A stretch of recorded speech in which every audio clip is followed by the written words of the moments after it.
Now, it is not a stretch to say by any means that gaming in the last couple of years has really picked up in the gun sphere. And I think that there's one game in particular that we can really say started it all. And I think you all know what that is. It is, of course, the original Modern Warfare 2 from 2009. Now, as you guys know, I have quite a few guns in my collection from that game, from the MW2 Multiplayer, the M14, all kinds. But I think the most iconic one that we have yet to talk about from my collection is, of course, the original M4A1. So, let's go ahead and change that and show everybody how the Rangers lead the way.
Ramirez, we gotta go capture the Burger Town. Sergeant Foley needs us to secure the Burger Town so that we can then use the Burger Town to contain everything around the Burger Town, so that we can then use the Burger Town to maintain control of the area around Burger Town.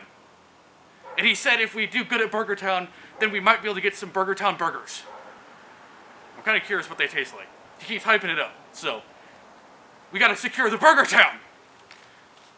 I swear, this dude, he wants us to go and do all this. I'm surprised he doesn't make us do his taxes too. I swear to God. What's up, guys? Welcome back to the Wolfsden, and to all of our new viewers, welcome to the channel. It is, as always, great to have you. I've got a video that I think you guys are going to be super, super excited about. So, without further ado, it is once again time for another deep dive out of the channel's gun locker. And we have an absolute iconic one here for you guys today. Basically, any gamer that's played a first-person shooter game since 2009, you probably know what this is. My military members out there, you guys know what this is. A lot of airsofters out there are going to know what this gun is. And it is, of course, an M4A1. And not just any M4A1, this is my rendition of the Modern Warfare 2, not the new one, the old one, the OG, the better one of the two, for being honest. This is the M4A1 from that MW2, from the campaign, from the multiplayer. And I think I've done a pretty faithful recreation of that gun from that game. For anyone who doesn't know, I'm a huge video game nerd. This is one of my project guns. Been working on it for better half about five to 7 years, somewhere in there. And it is an absolute monster. This thing, it doesn't look like a lot on the surface. It looks very basic, very plain. But internally and like performance-wise, this thing is awesome. I love this thing. I do get it out a whole lot because it does kind of take a backseat to the channel's icon of the ACR or any of my other more unique guns like my MSR, my M14, things like that. So the M4 sometimes takes a backseat, but nonetheless, it is an absolute joy to mess with and have, you know, just good time playing out in the field or out on the range, my backyard. You guys aren't stupid, you know what it is. But without further ado, we have a lot to cover, and I don't want to, you know, give you guys like an hour-long video. That is not really what we're here for. So we're gonna get right into it, covering as usual from tip to butt going over all of the externals first. Then we'll do a little bit of a break, take it outside, have a little bit of a look at what this thing can do, performance, and just overall how beefy this thing is, if you will. Then we'll come back and we'll do internals after that and then round out the video just to give you guys an idea of where we're going. So, without further ado, let's get into the externals. And as I said, we're going to start at the tip and work back. So, coming up front, we have something that many of you should be very familiar with. Make sure that's in frame for you guys. Sorry about that. We have a very, very iconic A2 flash hider. Shouldn't be putting my hand in front of the muzzle. It's not loaded, but I shouldn't be doing that anyway. Kids, don't do that. Don't do this. Don't do that. Apologies. I'm sure I'm wigging some of you out. I apologize. Shouldn't be doing that. So, we have our A2 flash hider here on the front. This one is currently threaded to be 14mm negative, which is the standard in Airsoft. The one in game has this longer barrel. It doesn't have that 11.5 or like a shorter, like 10-inch barrel. It's got that longer one. Can't remember the exact dimension. I think it's a 16, something like that. Either way, this is very, very much the exact length that it should have been in game, represented right here in front of you. Moving back from that, we have the first personal change that I have. In game, I can't recall exactly, but I believe it does have a flip-up iron sight just like this one, which, as you can see, is currently folded, flips up like that. There is your iron sight instead of that triangle post, which I know that the M16 did not have. The A4 in that game had this sort of flip-up style one, and I believe the M4A1 also did not have the triangle post. Someone correct me if I'm wrong. It's been a little bit since I've played Modern Warfare 2, but I'm fairly confident in saying it did not have the triangle post and it had this one. This is, again, a nice little addition. I like it a lot. Personally, I'm not a big fan of the triangle post, hence why I changed it out, not just for the build, but for my own sanity, because I don't like having that big block in front of my view of whatever optic I happen to have on the top rail. Some people like having it there. They think it's, it's nice. I personally don't particularly care for it. It takes up a lot of real estate in your vision, so having this on here, not only does it fit the aesthetic of the build, but personal preference, this is what I'd rather have anyway. Moving back from that, we get into the handguard and upper receiver. I'm going to talk about those kind of at the same time, because they both come from a G&P Skullfrog M4A1. Obviously the lower is not. We'll get into the lower in a minute. But the upper is a G&P Skullfrog. All the rails are numbered in this nice sort of white numbering system all the way across the handguard up to the top rail here. Not monolithic, which I know some people might not necessarily enjoy, but for the build, going for the MW2 aesthetic, I do believe it had something like this, but in the original MW2 it has what's called the S system, which is a modular handguard system that comes up a little bit taller than this one and connects to that top rail, making a full monolithic. I decided not to do that because I'm not a big fan of how the S system works. So what I decided to do was take something kind of like what MW3 had with that more traditional quad rail. This one being made out of aluminum. Actually, the entire upper is made out of very, very nice quality aluminum. It's not CNC'd, but it is still very, very nice. And this whole upper has a very good weight to it because of that. But I have my quad rail with my rail panels in tan. 3 on the side, 1 on the bottom, and then 3 on the other side. Right there, if you can see that. And then, of course, I have my Magpul vertical grip. Of course, that's not the one that they use in-game, but, again, just a little bit of a change for personal preference. I quite like the Magpul Verti. It's good, almost hand stop-esque the way I use it, kind of. But either way, the front half, very well balanced, very, very nice, very, very solid. Moving back, like as I mentioned, we have a G&P Skullfrog upper connected to the front half. And really nothing to be said here. The one main thing with the G&P Skullfrog is, unfortunately, it does not really like to close all the way with the current gearbox I have in here. Because of that, the dust cover is permanently fixed down, which for me, not a big deal. I don't particularly mind. It gives me quicker access to the hop-up wheel when I need it. And just, it kind of makes the whole thing look a little nicer as well. For anyone who's shot real steel, obviously the dust cover comes open rather than staying closed, and some closing mechanisms for the dust cover in Airsoft make it seem a little less realistic, if you will. As I live somewhere that doesn't believe in the Second Amendment, getting that realism where I can is a bigger deal to me than it might seem to other people. So for those of you in the comments telling me just to, grow up and get out of Airsoft and do real steel shooting, I would if I could. Anyway, moving on from that little rant there, we have an enhanced charging handle at the rear, sort of emulating that MW2 one. For those of you that remember that one had that weird, I guess you can flip it around so you guys can see that might be helpful. But I don't know how well it comes across, but it does have that little lever on the side there, a little bit more of a larger panel. Much like the one from MW3, the M4 from that game has the little, I don't know, it's like a little square almost coming off the side of the charging handle, and it's yellow, it's painted yellow, to help get a better pull on the charging handle, rather than the standard GI spec one. So I went ahead and added that as well, just because I felt like it. It doesn't necessarily have to be there, but I kind of do like it. It does add a little bit of flair to this that wouldn't have been there otherwise, so just a little bit of a little added touch. Above that, we obviously have a flip-up iron sight. Nothing too crazy. It came with the upper when I got it, so I just kept it on for aesthetics. Plus, I have the front irons, so I might as well have a rear rather than just having the front and no rear. Doesn't make a lot of sense, so I went ahead and threw it on. Flipping it back around here, we obviously can go from our lower down, or rather our upper to our lower, not from lower to upper, we just did the upper. Excuse me. Up here we have an APS tan. Again, this is a very, very nice aluminum receiver, not steel or CNC'd, but still very, very nice. And it gives a nice balanced weight when you combine it with the entire aluminum upper receiver with that lower receiver that is all aluminum as well. The one thing that I did change on this particular lower is obviously the pistol grip. It came with a standard, I think it was a tan, or is either tan or black A2 pistol grip.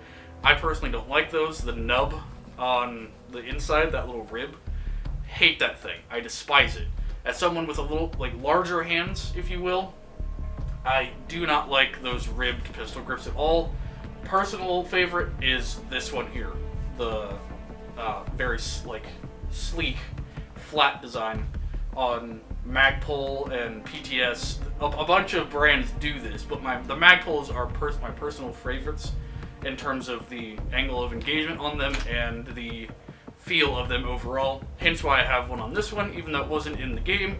That's just my personal taste, and it helps me to be able to use this a little more efficiently. Everything else about the lower, very, very standard. Nothing else crazy going on. It's got a standard mag release, trigger, and obviously a very, very standard safety selector, which does have 3 positions. We'll get to that when we talk internals. There's a little bit of a funky thing going on with that 3rd position, but we'll get to that. Put it back on safe for now. Moving back from there, it's actually good that I've switched to this side. We have a sling attachment point on the left side between the lower receiver and the buffer tube.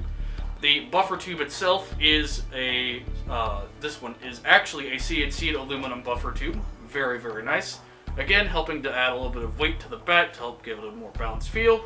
And we get to my personal favorite stock of all time for M4s or anything that uses a buffer tube, the SOP mod stock. Just like the one in game, at least I believe, I'm fairly certain it was a SOP mod, or it could have been that OG, the enhanced commando type. I don't know what the name of it is, but it's that, the one I'm talking about, that original M4A1 stock. But the SOP mod stock, for me, is where it's at, especially in the world of Airsoft, which has plethora of battery space. It just has a lot of battery space, as you can see. Plenty of room. We have the 2 tubes on the side, and then the actual buffer tube, since it is hollow, because Airsoft does not need a buffer spring. A lot of battery space going in here.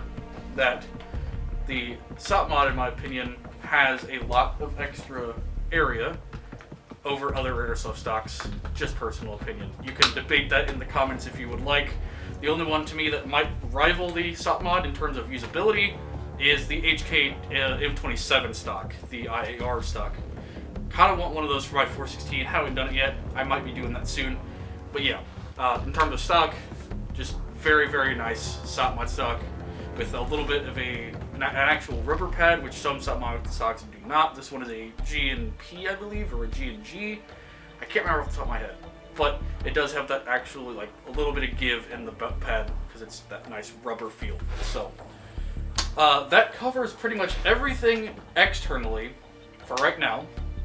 Obviously, any personal edition like mags down here and optics, that's all kind of user preference. I have a very COD looking red dot sight up top with my Banff evac mags, nothing too crazy. That's all personal preference. But with the externals covered, let's go ahead, head out to the range, because we have to see what exactly this bad boy is capable of before we get into the internal process. And we of course have to do our cream soda penetration test. So let's head out there and see what we got. Alright guys, so we got this one mag, we're gonna make it count. You know this one's gonna be full of memes, references. You guys already know what's going on here.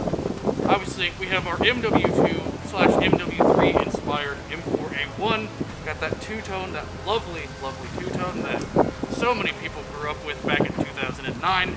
And quite frankly, it's just a vibe. We all know it's pretty good. Cannot complain whatsoever. This gun has been a bit of a passion build for me, as I kind of talked about. This thing has been gutted, basically built from the receiver, the upper receiver, and lower receiver up. Literally everything on here has been tinkered with, finagled, fit just right to this gun by yours truly, and it's been my project gun, kind of tinkering gun ever since, and it definitely just feels good. Unfortunately, with this particular one, it does not have a giggle switch. It just goes, and well, let's just say if any, undesirables decided to fall out of that plane that's going by, I think we could make it work for good old Ramirez and Sergeant Foley. So, needless to say, they're to your sidearm again. You see how fast that was? Remember, switching to your pistol's always faster than reloading. There'll be no more loose ends when we're done here. So, let's take this over to the cream soda penetration test and just see how many Russian paratroopers could potentially be removed with this particular system. Okay, so as last time, we have our 6 amigos. For our purposes today with our M4A1, we have 6 Russian paratroopers dropping into Washington, D.C., and they're about to find out that the U.S. Army Rangers are not to be trifled with when wielding this particular weapon system. So, let's see how many Russian paratroopers, cream soda cans, we can go through with a single round. We have this as level as we can be, and 3, 2, 1. Well, I'd say we definitely didn't go through all of them, I can tell already, but they definitely didn't appreciate their homie taking that bullet. So, let's have a look here. Let's set that on the ground. We have one right here. Went in, that's our first one. Hole out the back. He's dead. Let's see. This is our second guy, and you can see hit, but no through and through. So, for sure, killed the shit out of one Russian paratrooper. Ping! And went in here. At least I think it went in. Did it? No. So no through. Just really, really hurt him on the backside. He's probably going to be okay. The rest of these guys, I guess, are just drama queens. He got a little bit of a dent. He's good. And he's good. So, I guess the lesson to take from this is, while it's only good for one Russian and, damaging another, the rest of them are so cowardice that they all flee or run away in the first place. So, we might as well just count them all dead at that point, because then Sergeant Foley will come in and, make it count. Okay, so, now that we are back inside, we can actually have a look at the internals on this bad boy, which, to do so, we'll go ahead and pull our mag out. And because the M4 is so very, very easy to disassemble, I can actually show you guys a little bit of what's going on in here, which is something you guys have been asking about with some of my other guns. This time, I can actually oblige you because this gun is very, very easy to disassemble. Okay, so with our upper and lower separated, I'll go ahead and put my lower down. We are going to talk about the barrel system that we have in here first. So, as you guys have probably come to expect, the inner barrel itself is a 6.03 Type bore inner barrel made by Prometheus. And you guys already know I really like these in my own builds. And in this one, it works super well. Cannot complain whatsoever. This one is a 407 millimeter in length, and it is perfect for this gun in the rest of the build, which we'll get to in just a second.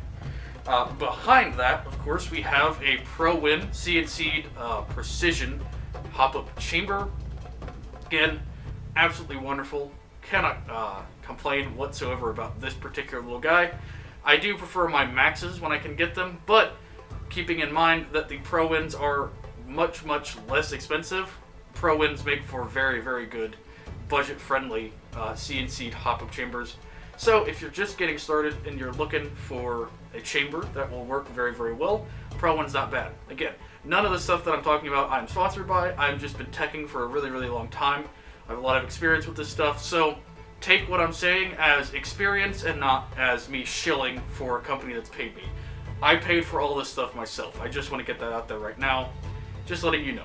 Anyway, moving on. Inside our Pro-Win, I'm not going to take it apart because it's all nice and set up. Internally, we have a G&G green hop-up bucking for the cold that has been flat hopped for a Maple Leaf Omega hop-up tensioner, which is the same one that, again, I use in a lot of my builds because it is just a very versatile and very useful nub to have.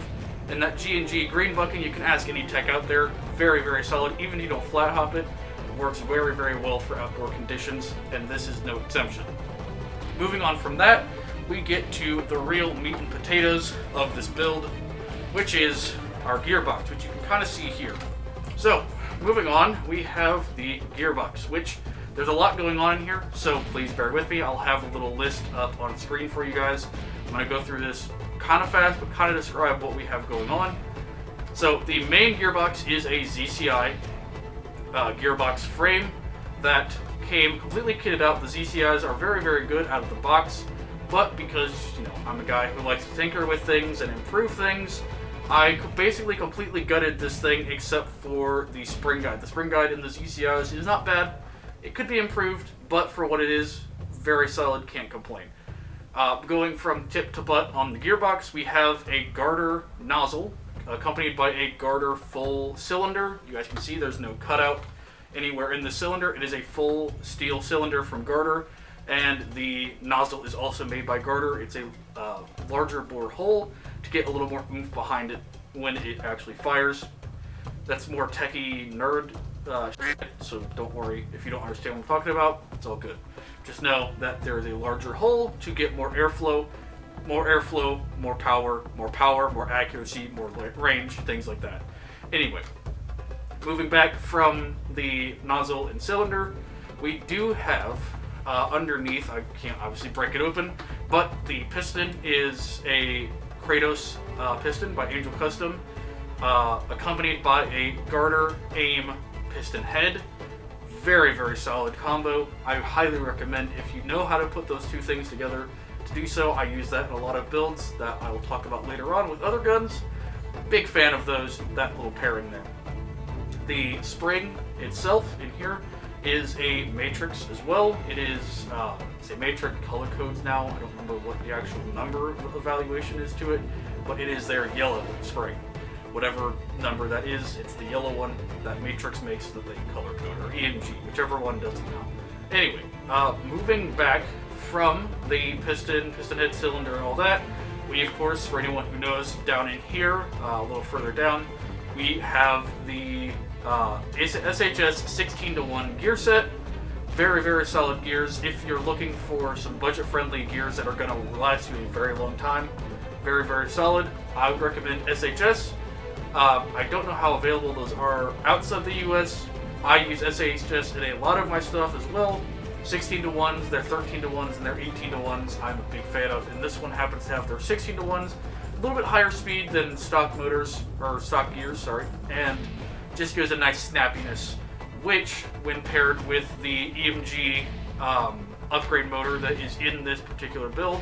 Pairs very nicely, doesn't give off a whining sound, just a nice crisp pop of the gears turning, the motor firing, and all of that combined, all of those parts, don't quite add up to the creme de la creme of this build, which is, of course, for some of you that might be guessing what is in here, we have a Gate Titan Mosfet, which I think needs no introduction other than that. I think Titan really knows what they're doing when it comes to Mosfets. I have an Aster, I have a Titan in this one, and they run super, super well. But, as I mentioned, that is where the whole selector thing comes into play. Obviously, so nothing's in here, no battery, nothing. But as you can see, I can pull that trigger all day because of the way the Titan works. There's nothing stopping me from pulling the trigger in safe. Now, should a battery be in there, there's not one currently, but if there was, and I put it to fire, it would fire, and even if I hold the trigger down, it's not going to fire more than once. But, this is where you might be thinking, oh, but if you switch it to this, that should put it into full semi-automatic, right? Not exactly. You see, this gun was built out to be a milsim gun, meaning that for the milsims I attend, riflemen are not allowed to really use full auto. It's not really a thing that you're supposed to do. So, in my infinite wisdom, I set up the Titan to have safe, semi, and then extra semi, meaning it's just semi, and safe. The Titan can be programmed for safe, semi, full semi-automatic, or family mode. You can have safe, full, and burst.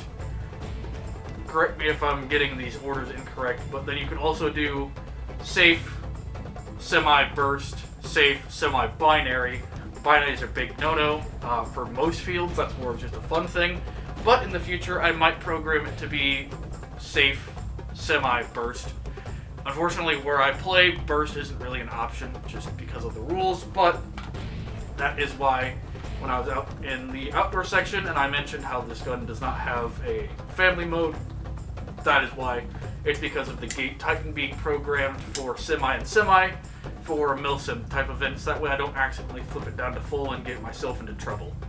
That doesn't mean it couldn't, be programmed for anything else. That's just how it is. Outside of that, though, it does also have some smaller things. Has an upgraded spring for the anti-reversal latch in that sear. It has upgraded 8mm bushings for the gears to spin nicely without grinding or anything like that.